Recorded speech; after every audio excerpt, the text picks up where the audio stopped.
Radhe Radhe friends. जो आज का हमारा टॉपिक है वो है इंडियन ज्योग्राफी से रिलेटेड, जिसमें हम पढ़ने वाले हैं कि इंडिया की पोजीशन क्या है ग्लोब में, इंडिया की आउटिंग स्टेट जो डिफरेंट टाइप की डिफरेंट कंट्री से अटैच्ड है, कितनी है, कौन सी स्टेट कितनी कंट्री से अटैच्ड है, या किस कंट्री से अटैच्ड है, जहाँ से क्वेश्चंस बहुत ज़्यादा आते हैं। ठीक है, तो हम स्टार्ट करते हैं। इंडिया 7th लार्जेस्ट कंट्री है in terms of area. I repeat, India is the 7th largest country in terms of area after Russia, Canada, USA, China, Brazil and Australia। ठीक है, तो ये क्वेश्चन कई बार आया हुआ है कि इंडिया एरिया वाइज कौन सी पोजीशन पे है, तो 7th लार्जेस्ट है। ठीक है, जबकि एरिया अगर आप देखते हैं वही 7th लार्जेस्ट जो पोजीशन कैरी कर रहा है, उसके लिए एरिया कितना आ रहा है इंडिया के, इससे 2.4% of the total land surface of the world. ठीक है, ये इसका डेटा है 3287260 स्क्वायर किलोमीटर। याद रखिएगा 7th लार्जेस्ट कंट्री है, जबकि लैंड कवर उसका कितना है 2.4%। ठीक है, अगर हम सेंसस देखते हैं 2011 का, तो इंडिया पूरे वर्ल्ड की 17.5% पॉपुलेशन को कैरी करता है।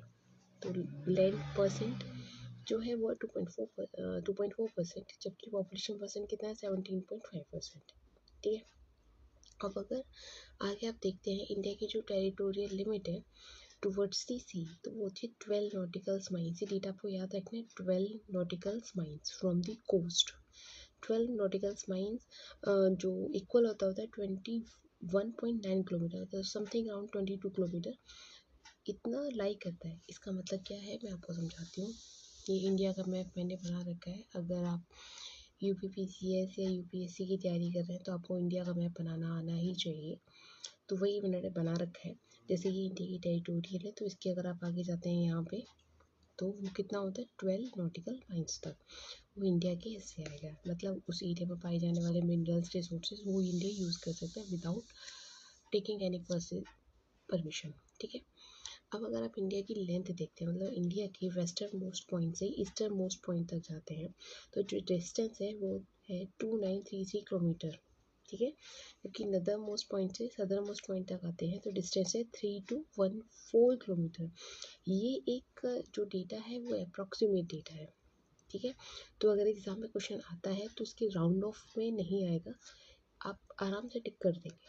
ठीक है, अब आते हैं थोड़ा इंडिया के मैप के बारे में देखते हैं। तो जहाँ से क्वेश्चन सबसे ज़्यादा आए हैं पहले आप वही देखते हैं। जैसे ये इंडिया का नदर्न पोल है, तो इंडिया का जो नदर्न मून पॉइंट मतलब सबसे ज़्यादा उत्तरी साइड, ठीक है, जो पॉइंट आप कंसिडर करते हैं वो करते हैं इंदिरा कोल, जो पड़ता है सियाचिन ग्लेशियर के आसपास लद्दाख में। ठीक है, नदर्न मोस्ट पॉइंट इंडिया का इंदिरा कोल है, जो सियाचिन में लद्दाख में पड़ता है। ठीक है, जबकि वहीं अगर आप सदर्न मोस्ट पॉइंट अगर देखेंगे इंडिया का, तो ये जो पॉइंट है, मतलब जो मेन लैंड पर आता है वो आता है कन्याकुमारी में। ठीक है, सदर्न मोस्ट पॉइंट है। ठीक है, अब यहाँ पे अगर हम मेन लैंड को छोड़ के, यहाँ पे एग्जैक्ट मैप नहीं है, बस लोकेशन वाइज है, तो जो अंडमान निकोबार आइलैंड है उसका जो सदर्न मोस्ट पॉइंट है उसे हम बोलते हैं इंदिरा पॉइंट। ठीक है, जो आता है ग्रेट निकोबार पे। आगे जाके जब हमें अंडमान निकोबार को भी डिटेल में पढ़ाऊंगी तो आपको बताऊंगी ग्रेट निकोबार इसके भी फर्दर नाम है। तो ग्रेट निकोबार का पॉइंट है इंदिरा पॉइंट, जो सदर्न मोस्ट पॉइंट बोला जाता है। ठीक है, अब यहाँ पे एक चीज़ और, अगर आप इसकी ग्लोब वाइज लोकेशन देखेंगे तो ये लोकेशन आती है 37 डिग्री 6 प्राइम नॉर्थ में, जबकि जो सदर्न मोस्ट पॉइंट है वो आता है मेनलैंड का 8 डिग्री 4 प्राइम नॉर्थ। और कहेंगे मैं सदर्न पॉइंट बोल रही हूँ, यहाँ पे नॉर्थ लगा रही हूँ, तो वो इसलिए जो इंडिया लाई करता है वो लाई करता है टोटली नदर्न हेमिस्फेयर में। जब और डिटेल में पढ़ेंगे ग्लोब तो मैं आपको बताऊंगी इंडिया जो लाई करता है वो नदर्न मोस्ट पॉइंट पर करता है, इसलिए हम नदर्न देख रहे हैं। ये है मेनलैंड 8 डिग्री 4 मिनट नॉर्थ। जबकि अगर आप यही चीज़ नोटिस करेंगे इससे मतलब southern most point Indira point से, तो वो आता है 45 मिनट नॉर्थ पर। ये डेटा आप याद रखेंगे, बहुत पूछा गया क्वेश्चन में। अब ये तो बात होगी नॉर्थ एंड साउथ पॉइंट की। आप आ जाते हैं वेस्ट में। तो वेस्टर्न मोस्ट पॉइंट जो है वो पड़ता है 68 डिग्री 7 मिनट ईस्ट पर, क्योंकि ईस्ट जो आप देखेंगे इंडिया का जो आता है, जैसे ये आपका ग्लोव में ये पॉइंट आपका हो गया इक्वेटर, तो इंडिया लाई करता है इधर, तो जो हो गया नदर्न मोस्ट पॉइंट और ईस्टर्न मोस्ट पॉइंट पे आता है, इसलिए आप ईस्ट लिखा है, ठीक है। भले ही वेस्टर्न पॉइंट है लेकिन आप ईस्ट लिखेंगे 68 डिग्री 7 मिनट, ठीक है। आप मैं इसको दोबारा बना के दिखा देती हूँ। ये आपका ग्लोब, ये आपका इक्वेटर 0, यहाँ कहीं आपका इंडिया लाई करता है, तो ये नॉर्थ मोस्ट पॉइंट, ये नदर्न हेमिस्फीयर, सदर्न हेमिस्फीयर, ये वेस्टर्न एरिया आता है और ये ईस्टर्न आता है, तो इंडिया इधर आता है, इसीलिए मैंने यहाँ पे नॉर्थ लिखा हुआ है और यहाँ पर भी ईस्ट लिखा हुआ है। आई होप आपको क्लियर हो गया होगा। अब आप देखते हैं तो जो वेस्टर्न मोस्ट पॉइंट है वो आता है 60 डिग्री 7 मिनट पर ईस्ट, ठीक है। इसका नाम होता है ग्वारमोती, कहीं ग्वारमोटा भी लिख देता है, जो गुजरात में लाई करता है। अब यहीं आप ईस्टर्न मोस्ट पॉइंट पे आते हैं तो वो वेरी करता है 97 डिग्री 28 प्राइम पर या 97 डिग्री 27 मिनट पर, जिसे आप बोलते हैं किबुटू, जो एक गांव है जो पड़ता है अरुणाचल प्रदेश के अंदर। तो आपको याद रखना है नदर्न मोस्ट पॉइंट इंद्राकोल, ठीक है, ये पड़ता है कन्याकुमारी में, ठीक है। और ये जो मेन है इंदिरा पॉइंट, इधर ग्वारमोती या ग्वारमोटा, और इसे अरुणाचल प्रदेश का किबुतु वाला क्वेश्चन कई बार आया है, ठीक है। तो ये हो गया इंडिया का एक्सटेंट नॉर्थ साउथ ईस्ट और वेस्ट के अकॉर्डिंग, ठीक है। अब आप इधर भी देखेंगे तो ये जो एरिया होता है इसे आप बोलते हैं बे ऑफ बंगाल, इसे आप बोलते हैं Arabian Sea, Bay of Bengal Arabian Sea. Bay of Bengal यहाँ पे आते हैं अंडमान निकोबार आइलैंड, जिसे हम डिटेल में पढ़ेंगे कुछ आगे आने वाली वीडियोस में। इनको कम्बाइंडली बोल देते हैं लक्षद्वीप आइलैंड, ठीक है। अब इसकी थोड़ी नेबरिंग कंट्रीज़ के पास देख लेते हैं, जहाँ से क्वेश्चन ज़्यादा आए हैं मैंने वही दिखाया।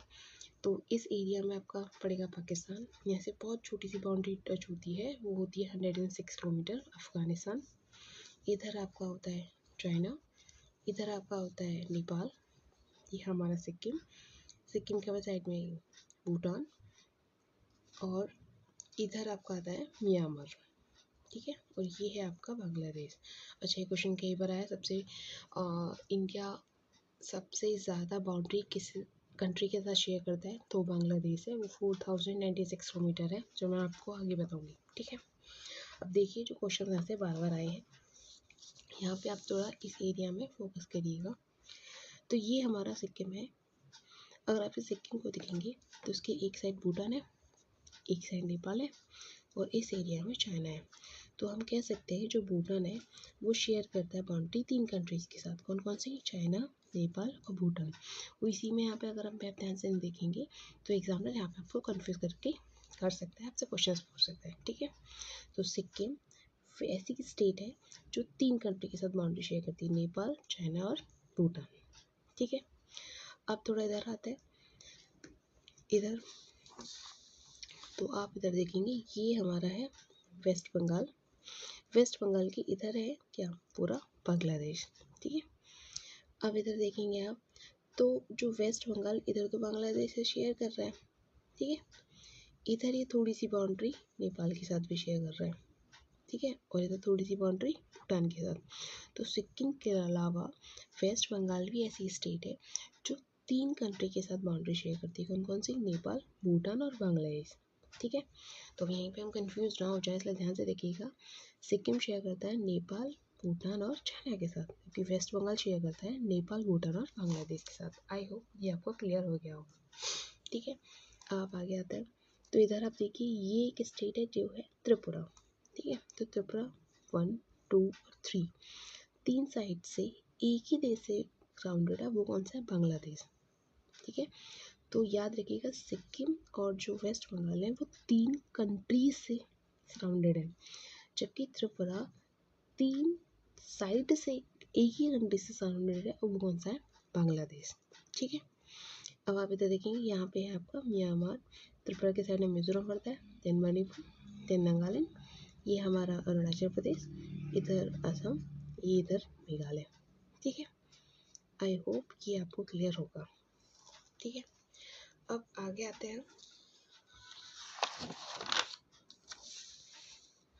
आप यहाँ पे देखेंगे तो 1999 में, ठीक है, ये बाद में पता चला, डोंग एक गांव है अरुणाचल प्रदेश में, जो सबसे पहले जहाँ पे सनराइज फील मतलब सनराइज जो अब एक्सपीरियंस होगा वो होगा डोंग अरुणाचल प्रदेश के अंदर। ये आया हुआ क्वेश्चन है इसलिए मैंने अलग से लिखा दिया था, इसीलिए क्योंकि सबसे पहले उसी की सूर्य की किरणें डोंग वाले गांव में पड़ती हैं, इसीलिए हम इसे बोलते हैं eastern most village in India geography.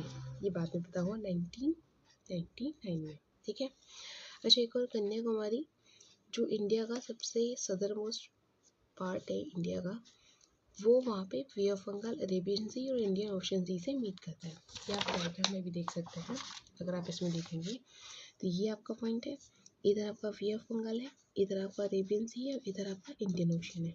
ठीक है, रिपीट, इधर वे ऑफ बंगाल, इधर अरेबियन सी और इधर आपका इंडियन ओशन। तो ये जो पॉइंट है जो 3 पॉइंट से घिरा हुआ है, ये क्वेश्चन एक बार आया था इसलिए मैंने लिख दिया। ठीक है, अब अगर आप आगे देखेंगे तो इंडिया 2 टाइप की बाउंड्रीज को शेयर करता है, एक होती है नेचुरल बाउंड्रीज, एक होती है man made boundaries. Natural boundaries मतलब जो बाउंड्रीज हो, जैसे भाई कोई रिवर आ रही है तो हमने 2 कंट्री को डिवाइड कर दिया, या कोई माउंटेन है तो 2 कंट्री को डिवाइड कर दिया, जैसे माउंटेन हिमालय आता है। ठीक है, अब कुछ होते हैं जो मैन मेड बाउंड्रीज, मतलब जो इंसान बनाते हैं उस बाउंड्री को 2 कंट्रीज के बीच। ठीक है, अब यहाँ पे देखिएगा, इंडिया पाकिस्तान और इंडिया बांग्लादेश, पहले बांग्लादेश भी पाकिस्तान होता था, ईस्टर्न बांग्लादेश बाद में हमने उसको आज़ाद करा दिया, वो अलग स्टोरी है। तो इंडिया पाकिस्तान और इंडिया बांग्लादेश, ठीक है, ये दोनों मैन मेड बाउंड्रीज हैं, मतलब इंसान ने बनाई गई हैं, और इसको बोलते हैं सुपर इम्पोज बाउंड्री। याद रखिएगा, ये क्वेश्चन कई बार आया है कि इंडिया पाकिस्तान और इंडिया बांग्लादेश की जो बाउंड्रीज हैं वो सुपर इम्पोज बाउंड्रीज है। अब आपको सोचेंगे कि what is super impose boundaries, तो सुपर इम्पोज बाउंड्री क्या होती है, वो बाउंड्री जब 2 कंट्री के बीच में बाउंड्री बनाई जा रही है, लेकिन बनाने वाला कौन है, वो तीसरी कंट्री का आदमी। ठीक है, या फिर वो दोनों कंट्री पर किसी और कंट्री का शासन था, तो जो शासक कंट्री है उसने उस कंट्री को डिवाइड किया है। तो ऐसे ही तो होता है, इंडिया और पहले पाकिस्तान इंडिया एक ही थे, तो इंडिया पाकिस्तान जो डिवाइड हुआ, जब अलग अलग हिस्से हुए, तो उसको डिवाइड किया था रेड क्लिफ साहब ने, जो ईस्टर्न जो ब्रिटिश थे वहाँ से बिलोंग करते थे। तो सुपर इम्पोज बाउंड्री मतलब boundary that has been imposed over an area by an outsider. तो अब जो रेड क्लिफ साहब थे ना तो इंडिया थे ना पाकिस्तान के थे, तो बाहर के हुए ना। ठीक है, तो उसको बोलता है सुपर इम्पोज बाउंड्री। याद रखिएगा सुपर इम्पोज बाउंड्री होती क्या, कहाँ का होती है, इंडिया पाकिस्तान इंडिया बांग्लादेश। ठीक है, अच्छा एक जो चीज़ आपको पता होनी चाहिए वो क्या, म्यांमार को हम बोलते हैं लैंड ऑफ गोल्डन पैगोडा, और भूटान को हम बोलते हैं लैंड ऑफ थंडर बोल्ट। ये आपको पता होना चाहिए। जब श्रीलंका जो इंडिया से सेपरेट होती है वो होती है Palk Strait of gulf of Bengal. जैसे यहाँ पे इंडिया है पे छोटा सा, श्रीलंका यहाँ पे लाई करता है, तो वो पाक स्टेट और गल्फ ऑफ बंगाल से सेपरेटेड होता है। ठीक है, आई होप आप लोगों को क्लियर होगा। आगे आप करेंगे नेक्स्ट वीडियो में, बहुत लंबी वीडियोज़ हो गई है, आई होप आपको क्लियर हो।